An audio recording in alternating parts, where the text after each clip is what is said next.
In today's video, I'm going to show you exactly how to use Inkscape with Glowforge step by step, so you can create clean, accurate, laser-ready files without any scaling issues or errors. If you've ever struggled with getting your designs to cut, score, or engrave properly, this guide will walk you through everything you need to know. And if this video helps you out, make sure to hit that like button and subscribe for more simple software tutorials just like this. Alright, let's jump in. First, let's talk about how Glowforge reads your design.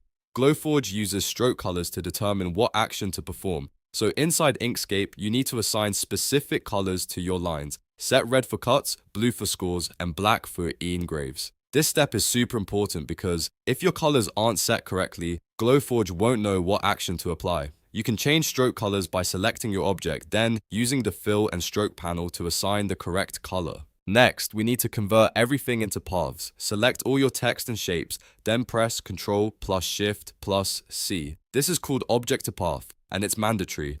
Glowforge and your browser cannot read live text or basic shapes properly, so converting them ensures your design works as expected.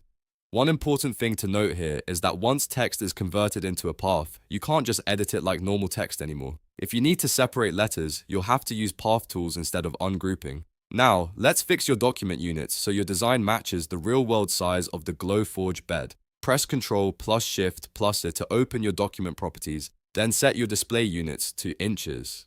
This prevents scaling problems when you upload your file later. Once your design is ready, it's time to save it correctly. Go to File, then Save As, or press Ctrl plus Shift plus S. From the File Type dropdown, choose Optimized SVG.